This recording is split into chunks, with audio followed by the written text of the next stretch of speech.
Hi class, this is the video for the section in the textbook 1.2, which covers graphs of functions and the vertical line test. So the definition 1 states the graph of a function f of x is the set of all points x, y that satisfy y equals f of x. So the point x, y is on the graph of the function if and only if y equals f of x in the equation. So in problem 1a, we're given a function that consists of 3 ordered pairs, and we're going to graph the function. We're also going to answer what is f of 2. So, okay, I'm coming to make the graph here, and with the limited space that I have, we'll see that we have to pay attention to how we're going to label things. So the x-axis is always the horizontal, and the y is always the vertical. This is just a convention, but it's done this way. So I recommend that you're going to do it the same way so that people can understand your graphs.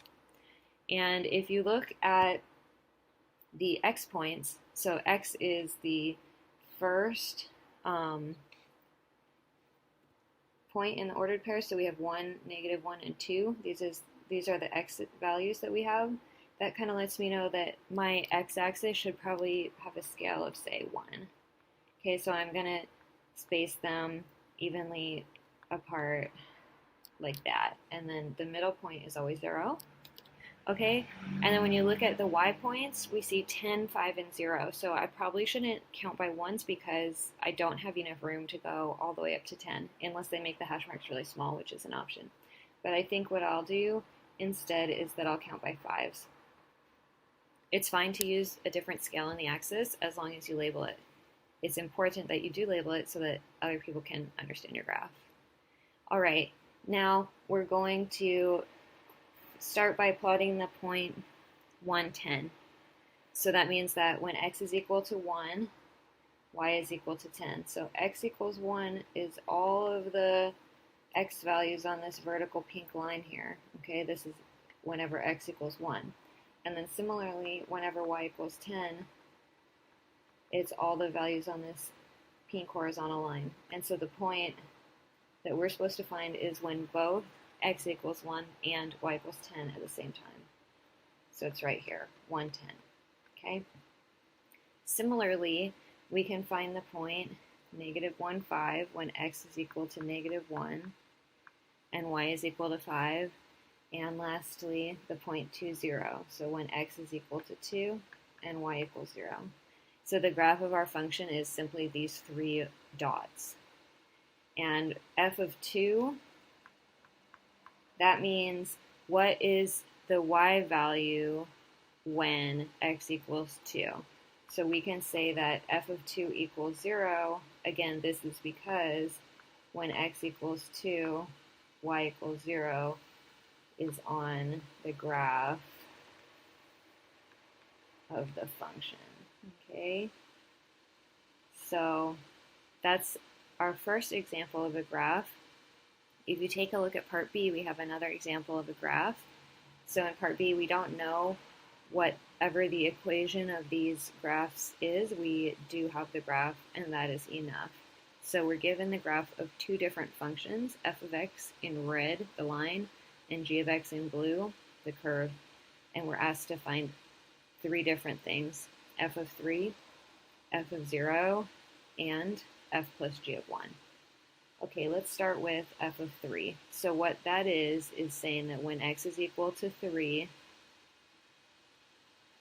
what is y equal to? So we have to look on the axis here. So I can see that this would be 3 for x, and then I have to go up to this point here and figure out what y is equal to. So because this is the point 3, 3, I know that the second 3 is there because of this 3 on the y-axis, so this is y equals 3. I can say that f of 3 equals 3. Okay, again, because the point 3, 3 is on the graph of the function f. When I'm asked to find f of 0, that means that I go to where x is equal to 0, and I find the point on the graph of f of x, and then this is the point 0, 0. So I can say that f of 0 equals 0, because when x is equal to 0, y is equal to 0. Okay? And then lastly, I need to find f plus g of 1. So we know from before that that means f of 1 plus g of 1. So to find f of 1, I locate x equals 1, and I find the point on the red graph, and I see that this is 1. Okay, so f of 1 is 1. And it's just a coincidence in this case, but the red and the blue graph are the same at that point, so g of 1 is also 1, so f of 1 plus g of 1 is equal to 2. Okay, so these are just like a couple of preliminary examples. Now, let's have a brief discussion about how you can tell from the graph whether you have a function or not and why. So remember that an equation or set of ordered pairs defines a function if each x value only has at most one y value. So like if something, say, had one x value, but it had two different y values, this would be an example of something that's not a function, would be one x value with two different y values. And so what you can kind of see, this is like a little shortcut in this case. What happens is that there's a vertical line that intercepts the graph in more than one spot. Okay, and so from this, we obtain the theorem 2, which is the vertical line test, and it states that a set of points in the plane is the graph of a function if and only if every vertical line intersects the graph in at most one point. So we can practice with these graphs and equations. Sometimes you have the equation in problem 2, which asks for each of the given graphs, is it a function? It additionally asks, what is the domain and range? So let's just practice reviewing domain and range, as well as the new concept of the vertical line test.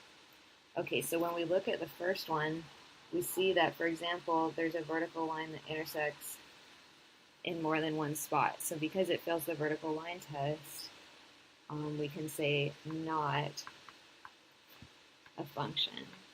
Okay? It's not a function because there's a vertical line that intersects in more than one point. We can yet still find the domain and range. So the domain is the set of all x values. Okay, so the domain is going to be from -1 to 1,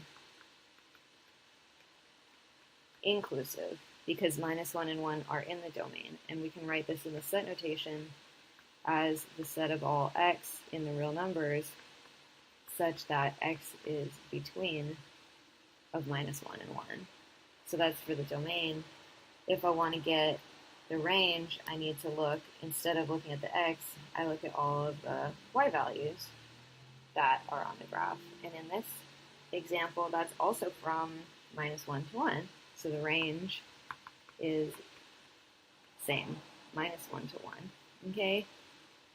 So that's the first example. Let's take a look at the second example. So the first question is that whether it represents the graph of a function. So you can see that any vertical line that I draw, it meets the graph in at most one place. So because of the vertical line test, we can say that yes, it is a function. Okay, and then when it comes to the domain and the range, so again, the domain is all of the x values. So basically I have all these x values and all these x values, but you might have noticed that there's actually one vertical line, which is this line here, that intersects the function at 0 points. So 0 is still less than or equal to 1, so that means that it doesn't impact the vertical line test. However, what that says is that 0 is not in the domain because when x equals 0, there is no y value. Also, you're given, it's hard to see now because I drew on this so much, but the equation was y equals 1 over x. So we also know that we can't divide by 0 if you prefer to think algebraically. So the domain would be the set of all x in the real numbers such that x doesn't equal 0. And if you want to write it as an interval, this is from minus infinity to 0 and then 0 to infinity. You'll notice that there's no closed braces because infinity and minus infinity are not numbers, so they're not included in the domain. Also, 0 is not included in the domain. Okay, last, when we go to get the range, it's kind of similar. So the range is all of the y values, and you'll notice, in fact, that this horizontal line is the only line that doesn't meet the function, so there's 1 point excluded from the range. So the range is also the same as the domain. In this example, 0 is the only point that's not in the range. Okay, so the last problem, problem C, again by the vertical line test, we see that this is a function.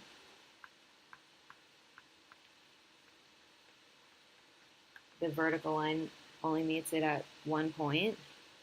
The domain is all of the x values that have a y value corresponding to them, and that's all real numbers.